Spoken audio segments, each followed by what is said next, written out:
Welcome back to Face to Face. I'm John Ralston. There's a bunch of Republicans who want to be the nominee in June against Harry Reid for the U.S. Senate. One of them is joining us today, Northern Nevada Attorney Chuck Kozak. All right, you mentioned the bailout, which you're obviously against, and stimulus, which I assume you were against too. In fact, here on your website, you question whether the stimulus is actually creating any jobs. Here's what you say. Have you met one person in Nevada who's gotten a new job because of the so-called stimulus plan that blew up our national debt? To the contrary, our state has the dubious distinction of now ranking third highest out of all 50 states in unemployment and rising all the time. Actually, there have been various counts on this, but one is that 159 Nevadans have actually received jobs as a result of the stimulus. You're chuckling. While the federal contracts have created or saved 30,383 jobs, they were not directed to states with the highest jobless rates. Businesses in Michigan, whose 15.2% unemployment rate in August was the highest in the nation, reported creating or saving about 400 jobs. Businesses in Nevada, which had the next highest unemployment rate, reported 159. More jobs, by contrast, were reported in some of the states with the lowest unemployment rates. That was from last week's New York Times. There is some evidence, though, isn't there, that the stimulus is working? I mean, you follow the Dow, it's up over 10,000 now. Well, what has the Dow got to do with the stimulus package? I mean, that's completely unrelated. Confidence in the economy, that's reflected in Wall Street, isn't it? Oh, I doubt it. I think that these are two other factors besides the stimulus. They're getting rid of a lot of dead wood in these companies. They're streamlining. They're able to sell their products overseas because of a weaker dollar. So I don't really think we can say that stimulus is responsible for the rebound we've seen in the stock market.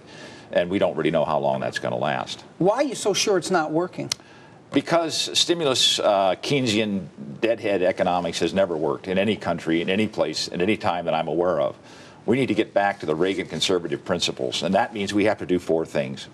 First of all, we've got to reduce the spending of the federal government. Right now, the federal government is spending 28% of the GDP. We've got to get that down to like 20% where Reagan got it.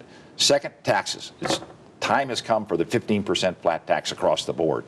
Corporate tax rates are way too high, 35%. In a lot of states with the state corporate tax, you get 40% tax.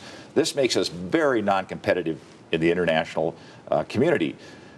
Thirdly, we got to get rid of all this regulation. Healthcare is a good example. We don't have competition across state lines and so forth. The cap and trade, another example of a huge burden that this economy is going to have to struggle through if that gets passed. And so regulation has got to be decreased. And lastly, we've got to get control of our monetary policy. We can't keep trying to stimulate the economy by printing up more money. It doesn't work. What we want to do with the Fed is to keep stable prices.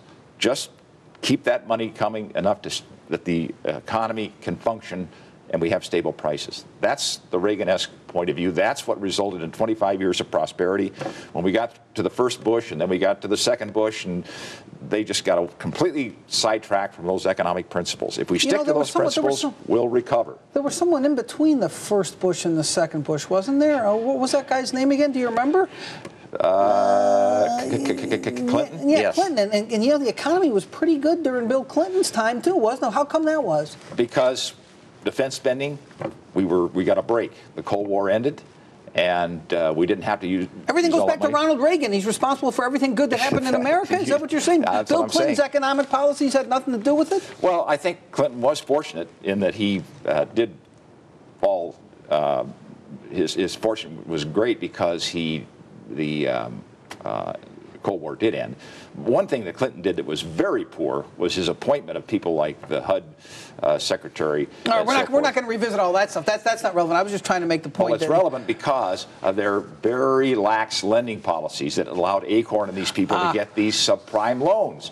And he's the guy who let them write those regulations. His henchmen. But this is, and I understand that, you know, Fannie Mae and Freddie and the fact that the Democrats enabled people maybe to get houses who shouldn't have gotten as part of all this. But you Republicans seem, you just talk about no regulation, no regulation.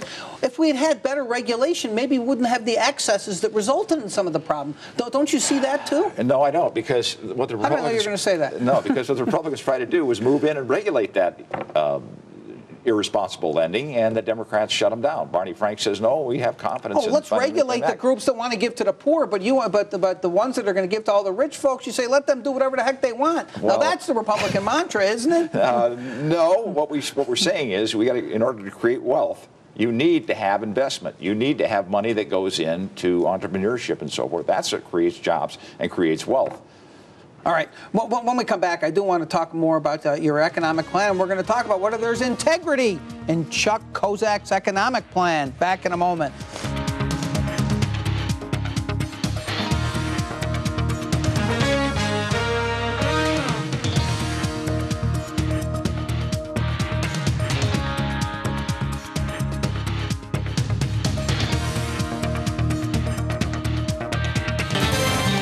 You're watching Face to Face with John Ralston, a program presented in partnership with the Las Vegas Sun, Cox Communications, and KLAS TV.